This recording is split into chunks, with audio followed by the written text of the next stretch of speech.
The muddy farmers will be cleansed with water. For a moment, I had no idea what was happening. Suddenly, I found myself soaked from head to toe as the woman in front of me dumped water over me. Wiping away the droplets dripping from my head, I gazed at the woman before me. And who might you be? Well, it doesn't really matter. You'll be held accountable for what you've done. I grinned there and delivered my ultimatum, making each word clear. Tell the president to cancel the $100 million deal. What?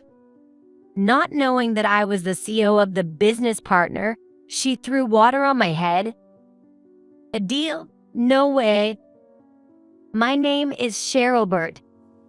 I'm a 39-year-old running a company.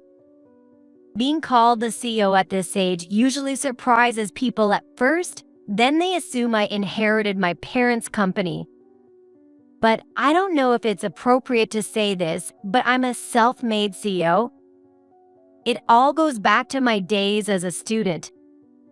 I loved clothes, so I attended a fashion school. I couldn't resist the fun of making clothes, so I ended up wearing the ones I designed and made myself every day. But just doing that wasn't enough to contain my interest, so I eventually started making my own underwear too. I couldn't be satisfied with store-bought underwear. I wanted underwear that would make me happier. I started making underwear that I thought was cute and posting it on social media. Luckily, it caught the attention of Korean pop stars. I suddenly received a message from a celebrity, and I was so shocked that I was speechless. I was delighted when people, using awkward English, praised the clothes I, an amateur, had made as cute. Where can I buy them? And awesome. Being honest, I replied, "Thank you, but these aren't for sale. They're just my hobby handmade creations." She was surprised to learn that I was still a student, and she wanted to buy some sample products. Feeling touched by her request, I designed underwear for her based on the measurements she had publicly shared. I attached a note saying that since it was a sample, I couldn't accept any money and sent it to her office. This action caused quite a stir. She wore the underwear and uploaded it to her social media, calling it super cute. In return for me, she posted a link to my social media site saying, "Super cute is here." People who saw her social media started flooding in with messages like, "I want one too. Where can I buy them?" And "So cute." My notifications kept buzzing for days. I was flustered by the sheer number of comments, so I hurriedly commented, "I'm still a student, and these underwear are all handmade. I'm sorry, but they're not for sale." Then someone appeared saying they would love to manufacture and sell them. That person turned out to be Hillary, who would later support me wholeheartedly. Leave the manufacturing and sales to me. Let's deliver cute underwear to everyone. Encouraging me when I lacked confidence, she gave me the push I needed to take a step forward. Before I knew it, despite still being a student, I became a designer for that company. Gradually, I was given a decent position within the company, but with that came a loss of freedom. I wanted to create cute according to my own standards. When I turned 30, I finally decided to start my own company. When I told Hillary that, she cheerfully supported me. I'm looking forward to seeing the amazing creations you'll come up with. I'll be cheering you on. So, with just a few employees who loved me and my designs, I started a small company. Thanks to the visibility on social media, work never stopped coming in.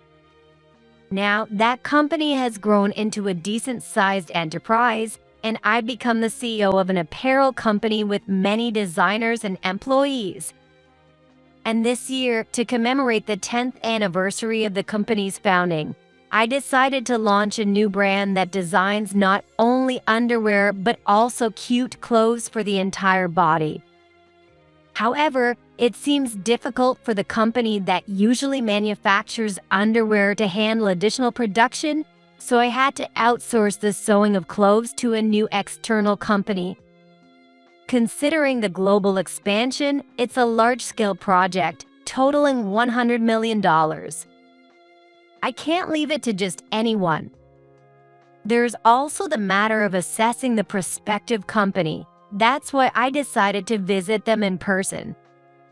However, I never expected to experience such a thing at that company. But to be honest, there were already some unpleasant incidents from the beginning. It was pouring rain on the day of the meeting. Since I happened to have something nearby, I decided to walk to the prospective company from there. As I was shaking off the raindrops from my umbrella at the entrance of the prospective company, a woman rushed over from outside. The entrance was wet from the rain, and I wondered if it might be slippery. As expected, the woman slipped right in front of me. At that moment, to my surprise, she fell towards me, then cleverly climbed on top of me, using me as a cushion to avoid the fall herself. "Whoa, what are you doing? It's dangerous." Ignoring my grimace of pain from hitting my lower back, the woman retorted, "What's with that face? It's your fault for being there, isn't it? You're blocking the entrance. Because of you, I had such a terrible experience." Leaving me stunned, she didn't bother to apologize or help me up. Before me, taken aback by her attitude, a hand was extended. It was a man who had been cleaning the floor who helped me up. Are you okay? Geez, what a woman. You've had a rough time, haven't you? Thank you. Struggling to get up, my skirt was soaked and covered in mud. With a meeting with a business partner ahead, I couldn't even sit like this. Feeling at a loss, a man offered me his unused work clothes. "I'm sorry, I couldn't prepare other clothes for you. I'll show you to a place where you can change." The receptionist, who had been watching the commotion from inside, also spoke up. I explained that I had come here for a business meeting with the president and asked her to inform the president that I would be a little late due to the mishap. Thomas, the president of the company I was going to negotiate with, kindly agreed to change the time. "Our employee has been very rude. We'll send someone to bring you the change of clothes. You can discuss matters even in work clothes if necessary." The receptionist guided me to the executive office, where I waited for Thomas. I was rubbing my sore lower back in my borrowed work clothes when I suddenly opened the door with a loud noise and a woman entered the room. To my surprise, it was the same woman who had just moments ago used me as a cushion. "Could you leave today's negotiation to me?" She shouted loudly, but upon realizing the president wasn't there, she shifted her gaze towards me. She scrutinized me in my work attire and sniffed disdainfully.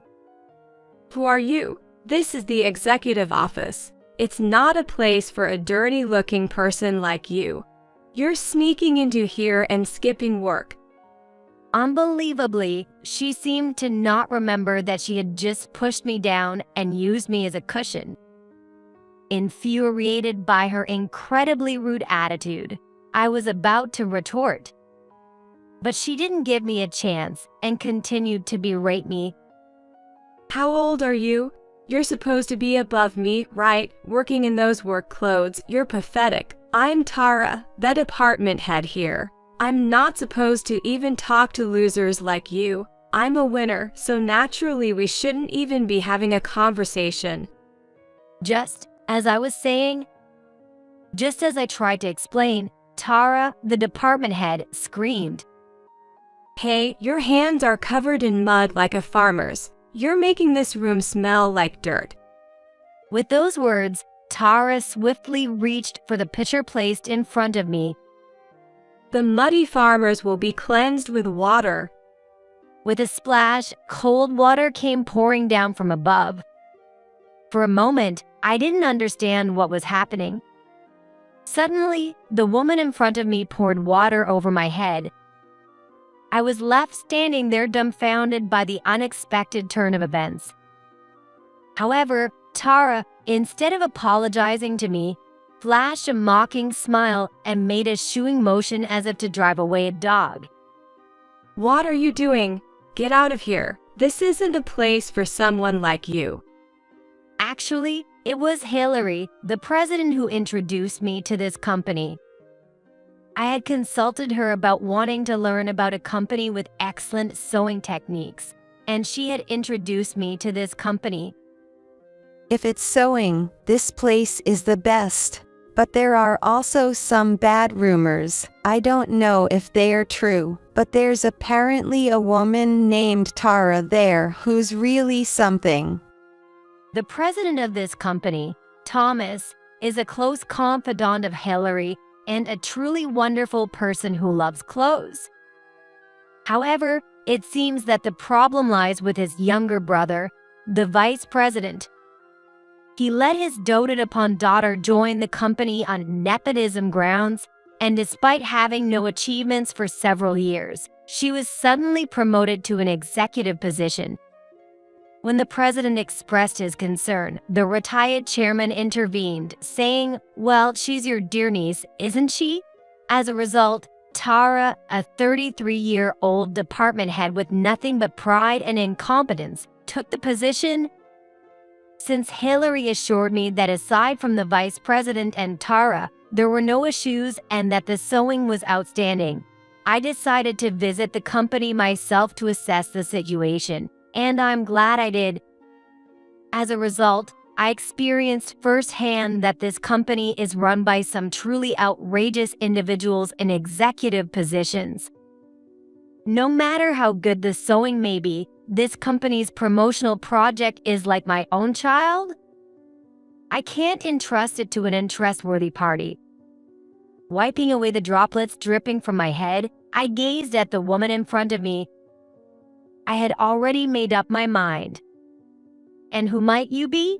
Well, it doesn't really matter. You'll be held accountable for what you've done. With a smile on my face, I delivered my ultimatum, punctuating each word carefully. Tell the chairman to cancel the $100 million deal. What?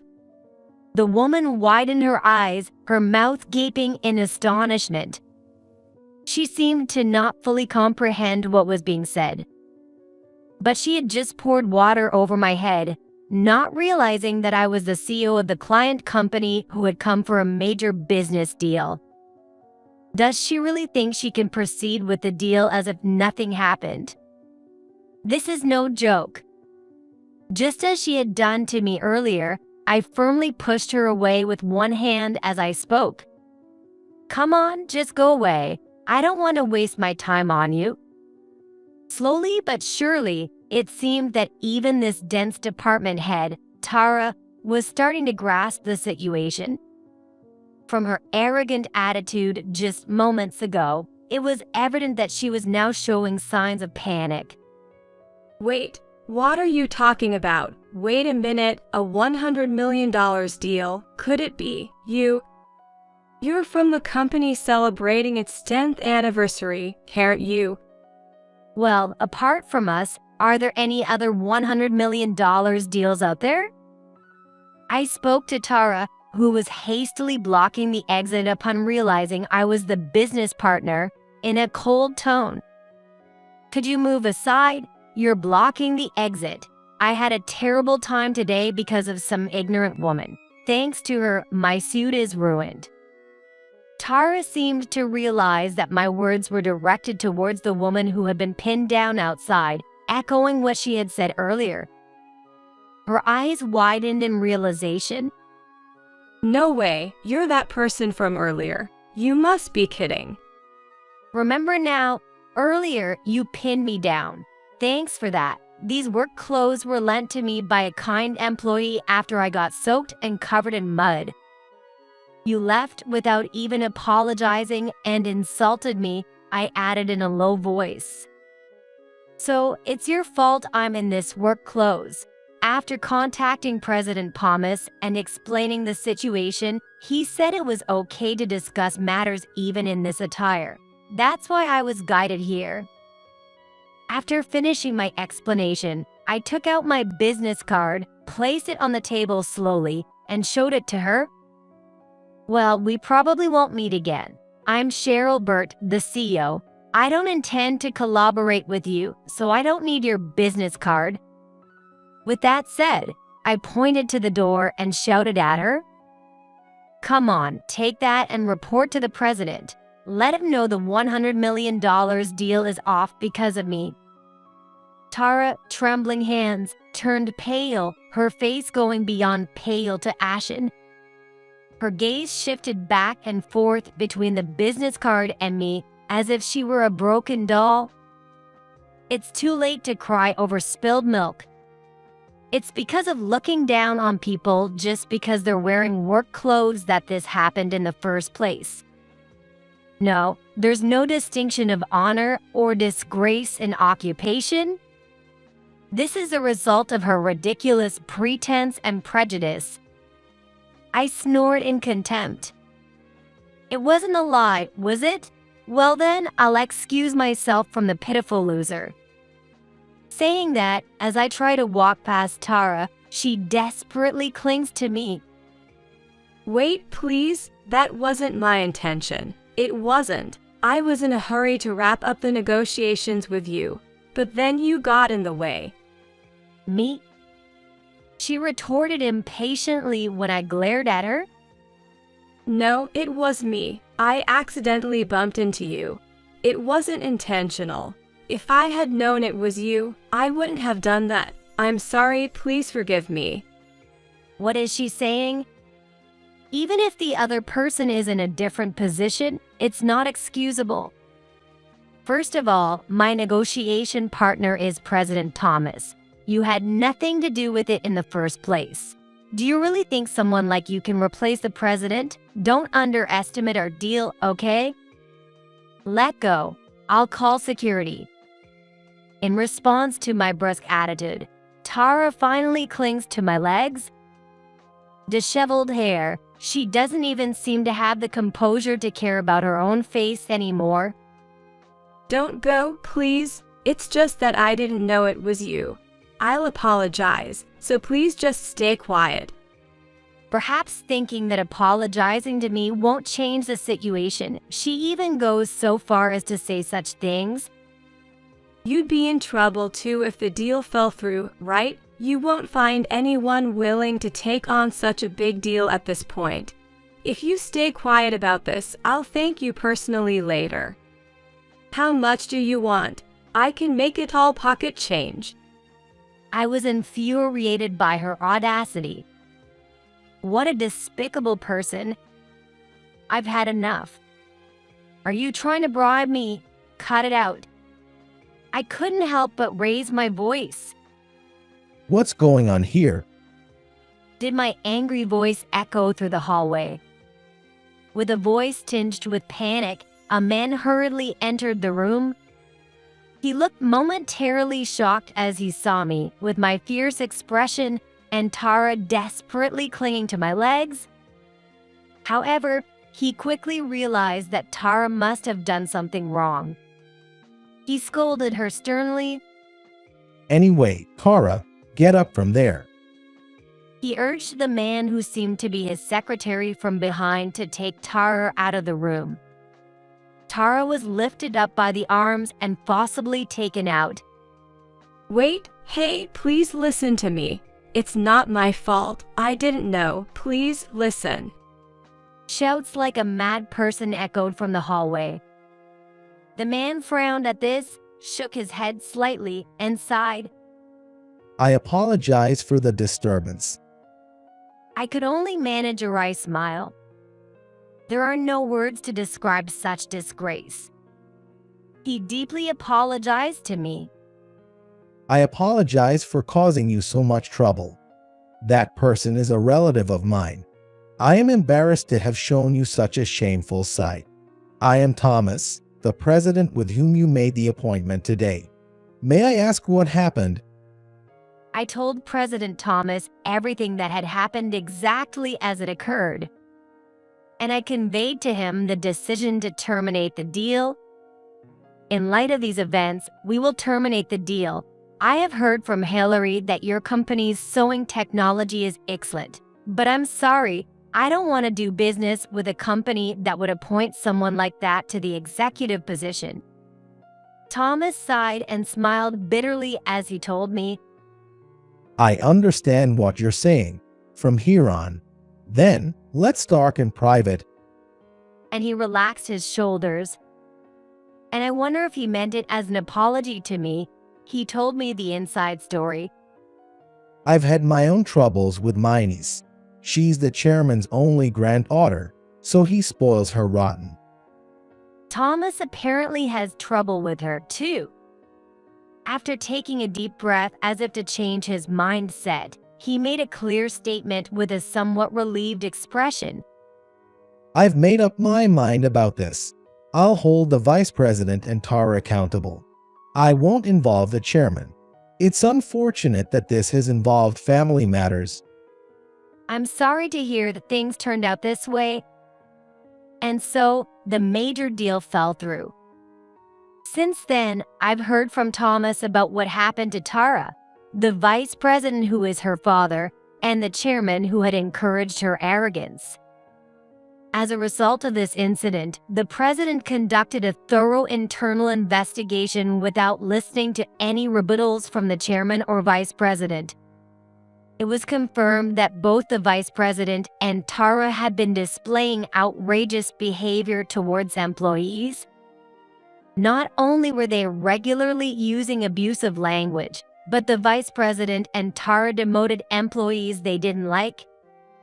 Because of this, talented employees were either sent to rural areas or left their jobs after giving up on the company.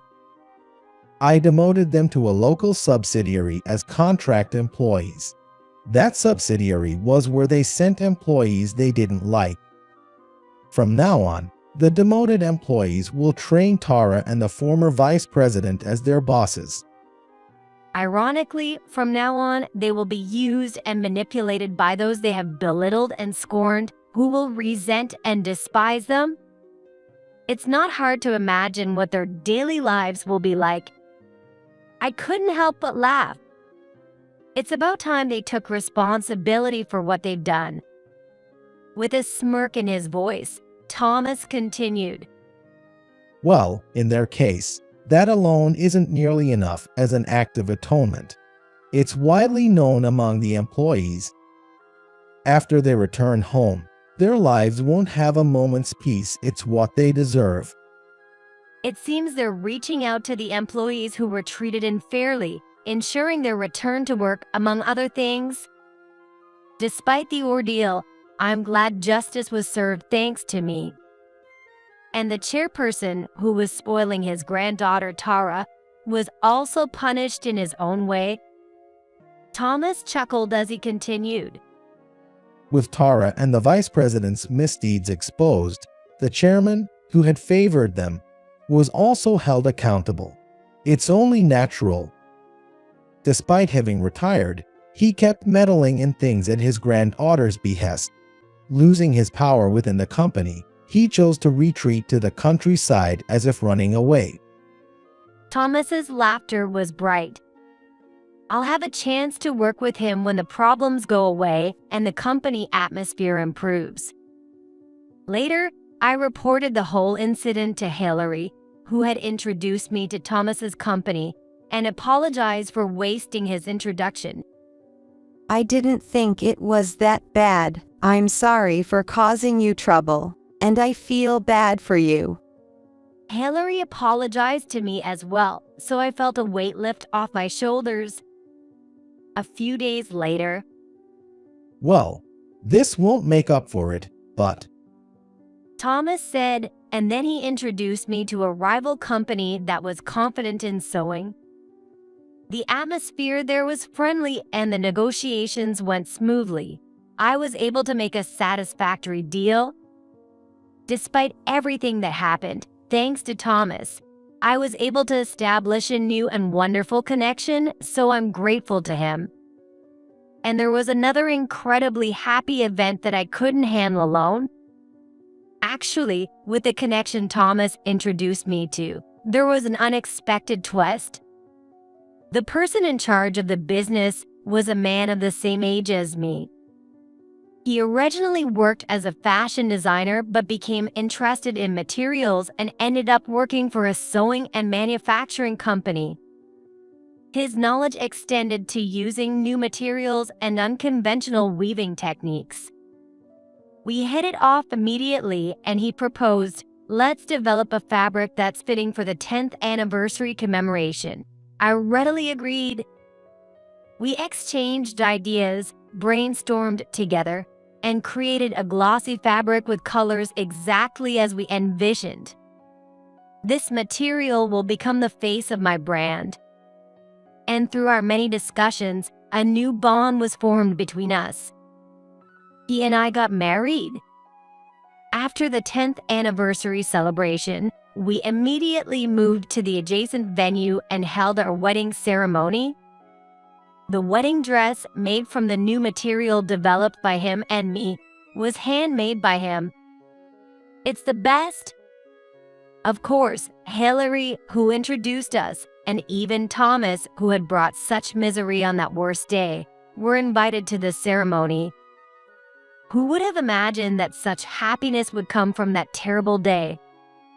All's well that ends. This couldn't be a perfect ending,